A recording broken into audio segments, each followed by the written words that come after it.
Hello and welcome back to Poetry P Readings, and I'm delighted to be opening this second series with another visit from the illustrious haiku poet, Bruce H. Feingold. Bruce, hello and thank you so much for coming back and reading to us. Long time no speak, in person anyway. How are you doing? I'm doing well. Thanks for having me back, Patricia. I'm really honored and grateful to be here today. It's always lovely to have you, and I'm looking forward to hearing you read, because there's nothing better than hearing the poet read their own work. We're going to hear from your latest work, Everything with an Asterisk, which is published by Red Moon Press. And, I know already that some of our community have purchased it. But if you haven't already and you would like to, all the details will be in the show notes, of course. Bruce, congratulations, not just on this book. It's a lovely book. It's a little treasure. But I know that another little treasure has arrived in your life. You've become a granddad again. Great news. Thank you. And if you would like, I'd love you to be able to join that club, Patricia. It's a great club to be a member of.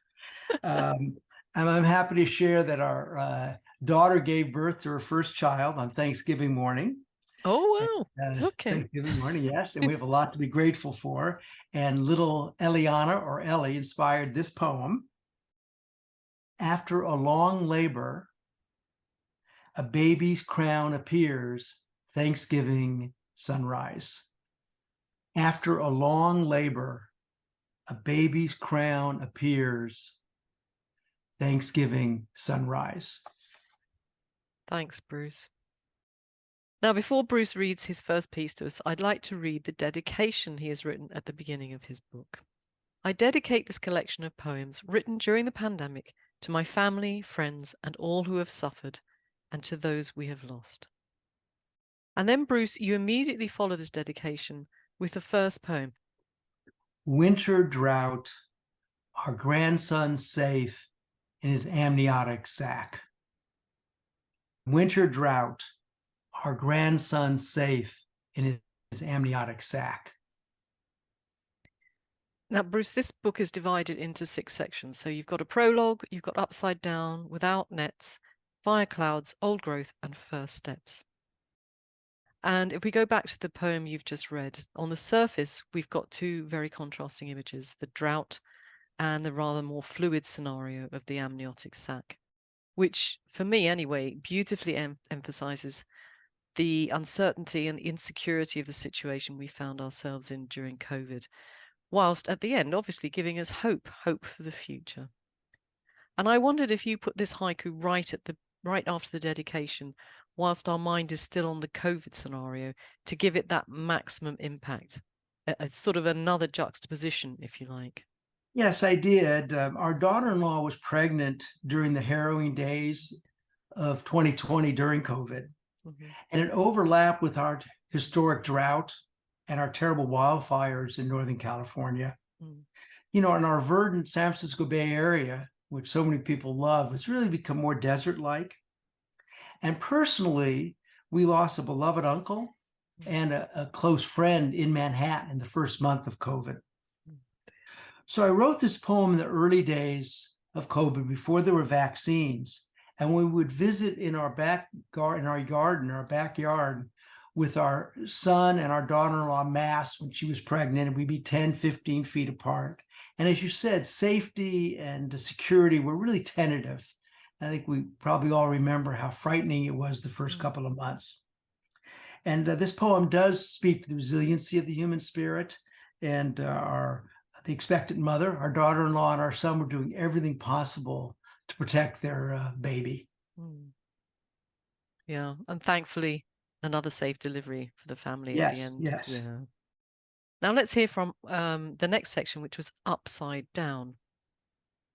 One Republican, one Democrat, the same virus. One Republican, one Democrat, the same virus. No, I think most of us, regardless of where we come from, can identify with what I think you're saying in this poem. For me, I'm hearing that they, our wonderful politicians, are all as bad as each other. Am I right? Well, actually, I hadn't thought of that interpretation when I wrote it, that all politicians are like a virus. which actually I don't believe. I think there was a continuum, but I had something else in mind. Okay. I'm a product of the 60s and Hmm. the Vietnam War and the Oh, protests of against course. it. Yeah. And we're also protesting inequities in American society. And Hmm. as a young person in that era, we were told to love it or leave it. Hmm. But since 16 in the election of Trump, American politics are even more bitterly divided. And I think they're more bitterly divided and polarized across the globe for the most part. Hmm. And in this scenario, I was trying to emphasize our basic humanity, whatever our political differences or political affiliations, and that aging and illness and death, are the great levelers of human existence. Hmm. And that the hope in the poem was implied that if we look for what's common between us, that we all live and die and raise families, all try to do good, that's a way better way to go forward than harboring the resentments of differences. I think there are lots of challenges going on in the world, and I think as the collection really reflects a lot of those challenges. They're Yes. all coming to a head in our lifetime right now. The wonderful thing about haiku, I don't know whether my unconscious was talking about that but often haiku are open to different interpretations, so I'm fine with that. That made me really laugh, actually. I said, "Oh, I didn't thought of it that way." So Do you know, I love it when somebody comes and tells me the way they've interpreted it, and I see something totally new in yes, the yes. poem as well. Before we move on to the next section, Bruce, I'd like to talk about another one of your poems. Now, you know this, but not everybody does. My family took a great interest in this book of yours, and so I involved them in the choice for the poems for this Mhm. reading.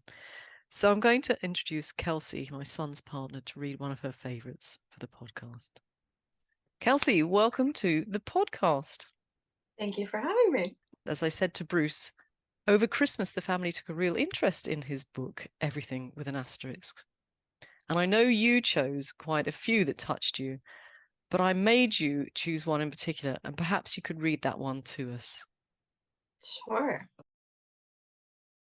Move to the front of the file cabinet. Our will. Move to the front of the file cabinet. Our will. So, Kelsey, why did you decide on that one in particular?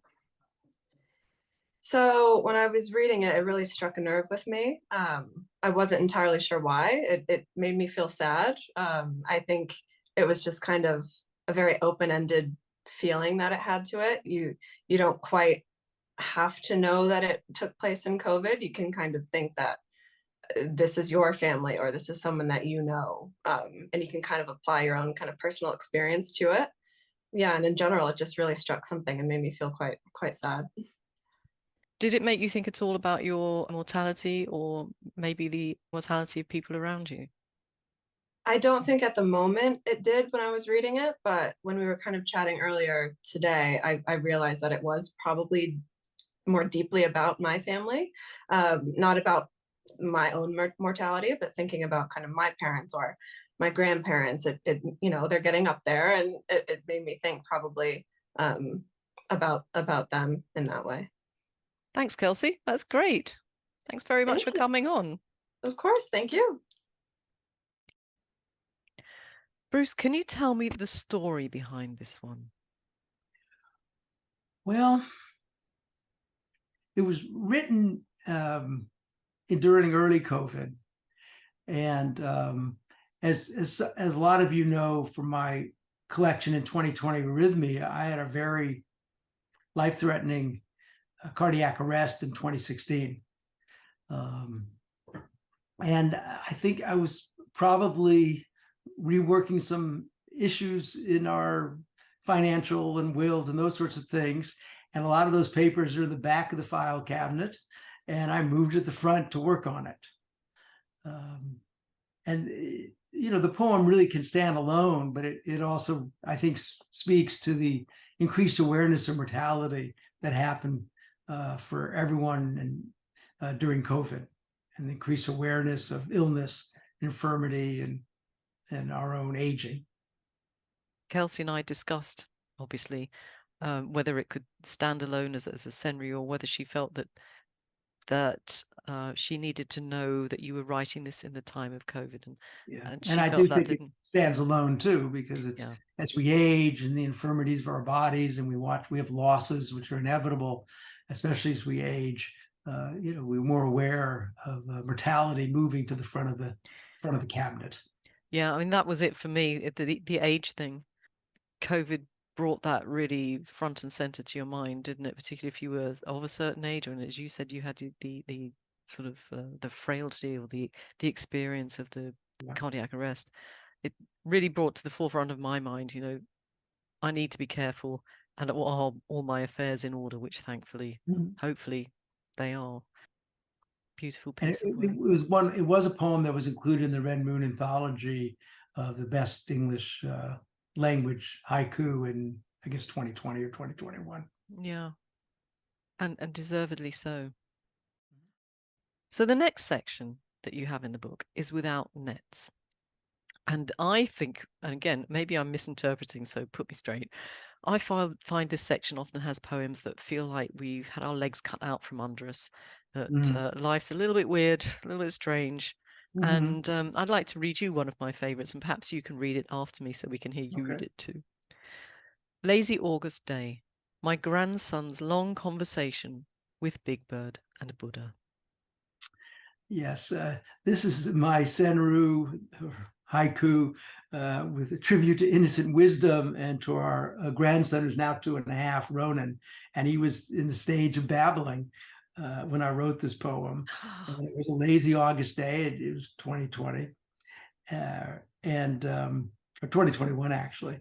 And, Big Bird and Buddha have large, open, appealing faces. And we know that babies and toddlers are drawn to bold features. And from a really early age, Ronan took a special liking to Big Bird and to Buddhas. And in our home, we have Buddhas from around the world. We have Buddhas from Japan and China and Cambodia and Nepal. And we also I have a wonderful collection of Nichiki's little toggles for the clothes. And he would love to bring those down along with our Nepalese Kathmandu Buddha and play with them in our living room. It was one of his favorite activities. And he's got old, he would say, Buddha, Grandpa, Buddha. And he really would talk with Big Bird and Buddha on a very regular basis and babble with them. And I do confess that as a soothing thing, I taught Ronan and I would do Om when he was he's a very good little guy, but we would chant Om and he would laugh about that. And his first favorite musical instrument is a singing bowl that I've got that I have from Kathmandu when I did the Everest trek. And that's where you spin the bowl or you bong it. And that he's very excited about that. And, my son joked that I've made his little child into an wise old llama. But he really does love Big Bird and Buddha. So bless him. Perhaps you read it to us now so we can hear it from your voice. Lazy August day, my grandson's long conversation with Big Bird and Buddha. It's just such a wonderful piece. And I should tell you, Bruce, because you're very involved with the Touchstone Awards at the Haiku Foundation. I'd have loved to nominate that one. Thank you. Right, over to you again for the next haiku. Nobody likes my reading recommendation, Camus' The Plague. Nobody likes my reading recommendation, Camus' The Plague. I can't imagine why, Bruce, but I was wondering, did you actually read it during the COVID period? I did read it. It was the first novel I read. And actually, I read it in college, and I have a modern library edition with a pristine cover, about 10 modern library editions. And one of them I still have on the bookshelf is Camus' The Plague. I don't. My husband also read it, but I couldn't face it. He was telling me that he found the first half very interesting because the comparison between what we were going through in COVID. But my son, who like you read it in college, and so pre-COVID, was much more highfalutin about it and told me he found it very interesting as an allegory of the Nazi occupation of France. Yeah.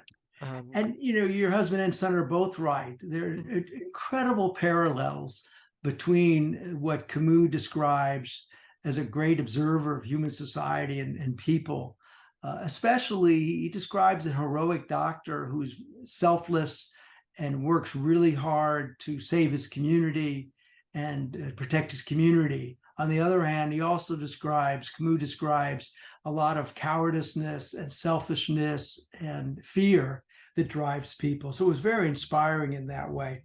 Mm. There were also a lot of storylines which were really very funny and ironic and crazy from our view, especially today. Just like some Americans started taking horse medicine, parasite medicine, and shunned science.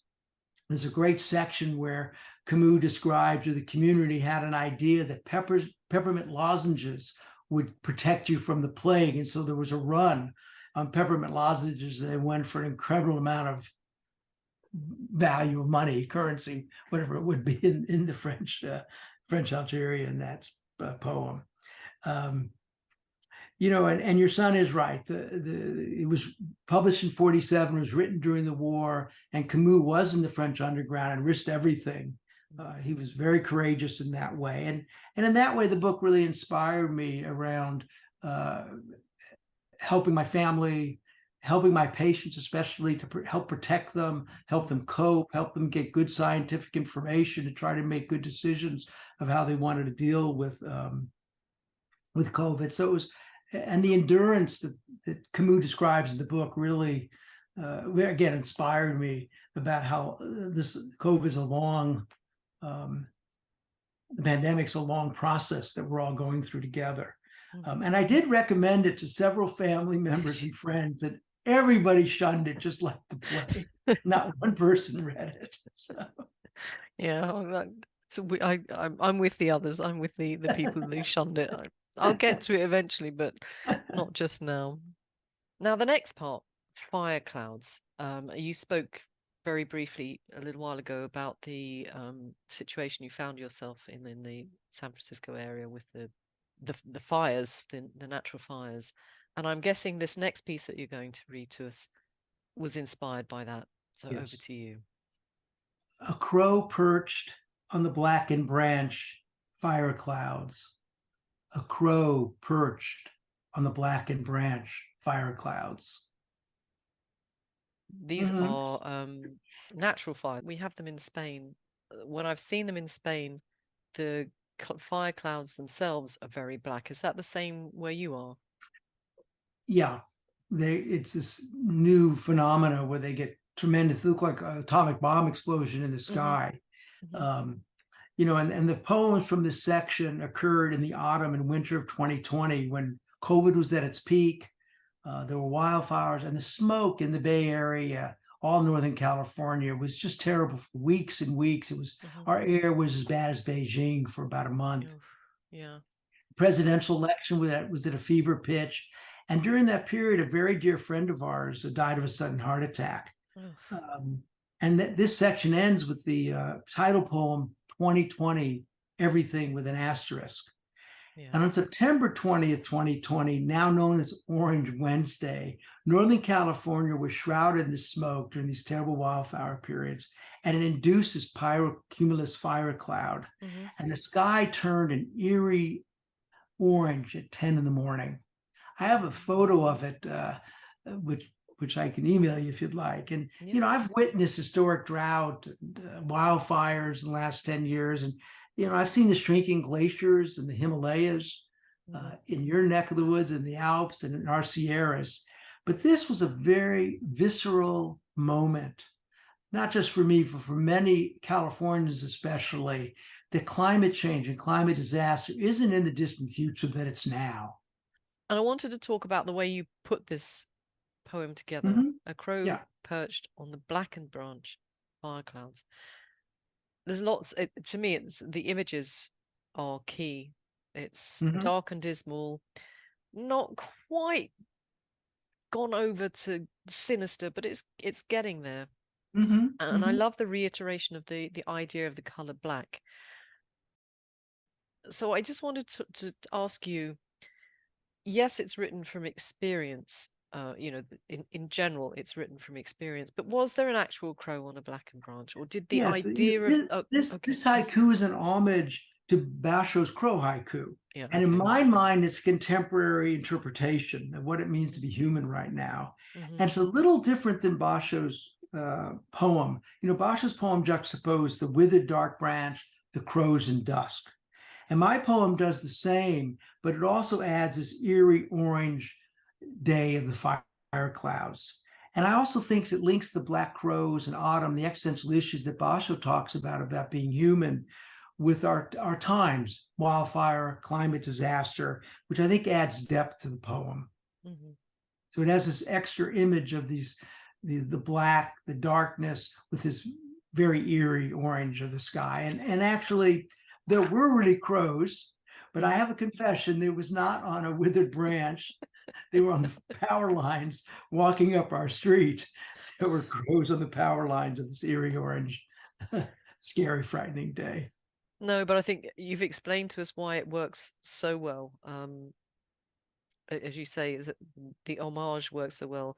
And I'm so glad you brought that back into my mind, because the two of putting the two poems together really makes quite an impact. And I'll put the other poem in the show notes so that people can can read it. Now, the next poem you're going to read to us comes from the old growth section of the book. I have another theory why you put it there, but but perhaps when you've read it to us, you'll tell us why, and then I can tell you if my theory was way off base. Rainy days discovering belly buttons. Rainy days discovering belly buttons. You know, it truly was a rainy autumn day, and we have our grandson several days a week with us, and he discovered his belly buttons, and he wanted to inspect everyone's tummies. As this was published in Bottle Rockets, and Stan Forrester called it a Zen Jewish haiku. And while it was just a miraculous moment that was very funny and interesting as he was learning about his body. His awareness was growing. But, you know, the belly button is a reminder of our initial state of connection and safety with our mothers. And, you know, yogis consider the navel a sacred spot. And, you know, the belly button is the physical symbol that we're both separate and connected. So while we had this miracle of our grandson with us during COVID, and we also, our daughter got married. She had a, you know, typical large wedding plan, but with COVID and the wildfire, she ended up having this backyard wedding with 8 people all in mass, tables separated, and it was about 100 degrees at 5 o'clock, which is really rare, and there was smoky, but we had this beautiful event. So the whole volume, I think, in this section about old growth contrasts as the dance between old growth and wisdom and adaptation with youth and growing and generations carrying on. So that's why this poem ended up in old growth, which this contrast between like an old growth and rebirth. And the last poem of this section, I think, really speaks to this, and it's a very simple one, but I think it has a lot of resonance. And it goes like this: she roars with her grandson, dinosaur book. She roars with her grandson, dinosaur book. So after all this tragedy, this image of my wife's energy, and of course, dinosaurs are the most oldest thing that we contemplate, probably, especially with children who love dinosaurs. So I don't know if that fits your thinking of why this poem was in that section. It sort of does. To me, it was a sort of, you've reached a certain age, but you were working in this particular poem. You've reached a certain age, but you are interacting with this very young little person, and you're rediscovering, in some ways, childhood and the wonderful things about childhood, the wonder, you know. And I thought, you know, that to me is a little bit about growing old, the old growth I'm looking forward to should I ever have grandchildren, you know, that extra dimension to my life, really. And that's why I thought this one came into that section, and I loved it. And I'm glad you read the dinosaur poem too, because I just loved that idea. I could just see your wife sitting there reading the book and roaring, and the two of them probably roaring at each other with this. They love dinosaur. Tyrannosaurus Rex and Stegosaurus. Absolutely. Now, sadly, we're coming towards the end of our reading. But the next one, paradoxically, comes from the section called First Steps. And I'm going to have another crack at figuring out why it's in there. And again, you're going to tell me probably how wrong I am. But I think the poems in this section are full of hope and full of wonder again, and the things that you've got left to do with your life. And it's sort of the perfect antidote, if you like, to the time of COVID when life stood still and nothing seemed certain. And I think the first one you're going to read to us really hit home. I think it speaks about how we were all feeling during the COVID scenario. Again, if you could read it to us. Fenced garden, the deer nudges against the rusted latch. Fenced garden, the deer nudges against the rusted latch. Again, I'm going to misinterpret your poem for you, Bruce, but for me, the rusted latch spoke about, how we had been in prison, and we had the relationships we had were very strange and stilted, and we were sort of emerging back out with a little bit of hope, back out into the world. But it was all a little bit, we were a bit rusty at it. We were a bit rusty at actually physically talking to people. And wasn't that weird, going out or getting on your first plane or meeting people in the street when they didn't turn away from you? I just love this. Again, sorry if I've misinterpreted, but that's the way my mind No, not at all. this one. And actually, this poem was written the first time we left home. It was after vaccines. We rented this small cottage on Point Reyes on a beautiful marsh. And it was in a funky old cottage. And it was the first time we had ventured out of the house during the COVID, the early part of COVID, after we got vaccinated. This section, as you say, First Steps, does transition from the scattering of ashes of my sister-in-law to winter to spring. And I agree with your interpretation of this poem, of Fenced Garden. And actually, this won a Peggy Willis Lyles Haiku Contest honorable mention. So it works on the internal level. And I also was thinking about on the external level, that it depicts our relationship with nature, that no matter how much we try to fence away, to barricade ourselves from our nature, from the natural world, the deer nudges to get in. The D.T. Suzuki, the Zen philosopher, said that, this artificial illusion that we're separate from nature, that we are nature. And so the poem works from that. And again, the context is, you're absolutely right of your interpretation. It was inspired by getting out for this first time from our home. We'd been taking walks and been out, but we hadn't dared to rent a place or go travel or anyway. So it was the first this happened. This poem was inspired by that event. Almost 70, the Zen garden still unplanted. Almost 70, the Zen garden still unplanted. I was quite intrigued by this one. I wondered, was it symbolic of anything? And if so, what? But am I way off base? We moved into our home in the 1980s, and I inherited a weed-filled lot. And so it's been an ongoing work. A way of staying connected to the natural world, to myself, is the garden. And for many years, there's a small tucked away part of this garden, of our garden, on the back side, which had turned, it used to be an herb garden, but it sort of went into disrepair, and there was some wild oregano in there, and weeds, and California poppies. And for years, I imagined it as a tiny Zen space, even though my kids and my wife kidded me that no one would see it. But when COVID happened, when we weren't having people come in that house in those early stages, we would have people come the back entryway, and that's where this little garden is. So I really got the idea that I really wanted to plant this garden. And, the garden is an archetypal symbol of the soul and inner growth. And I'll read an Annie Lamott quote, which I really liked about gardens. It's from Bird by Bird. And she wrote, "The garden is one of the two great metaphors of humanity. The garden is about life and beauty and the impermanence of living things. And so you pour yourself into it. You care so much. You see things growing and dying and the beauty of it. And then everything dies, right?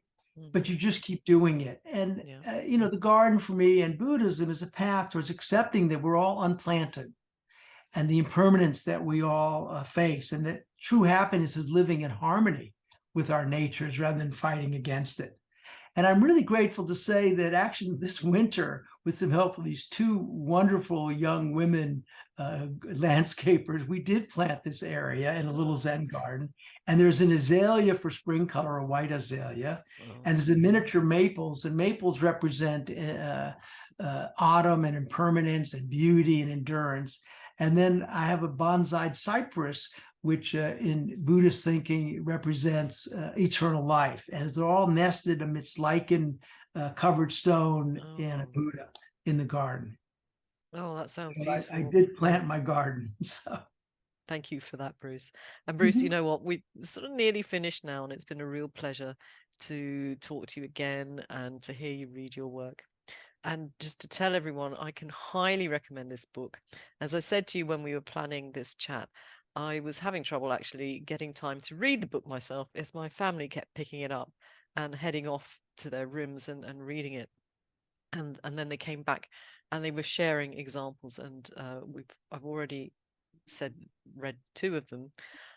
There was another, but I think people should get the book and read it themselves.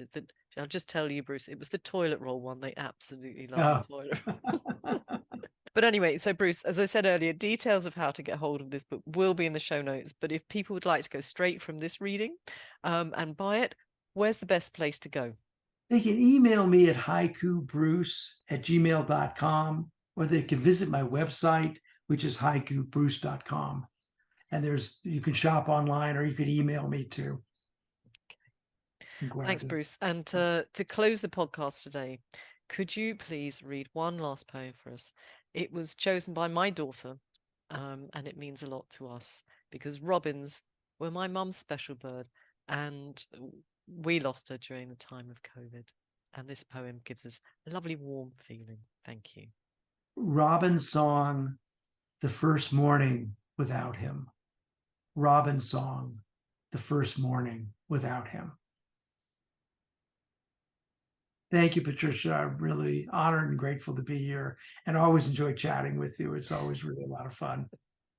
It was fun. And just to tell people again, if you're coming in late, you'll have to start all over again. But this was Bruce H. Feingold reading from his really wonderful book, Everything with an Asterisk. Thanks, Bruce. Thank you, Patricia. Thank you.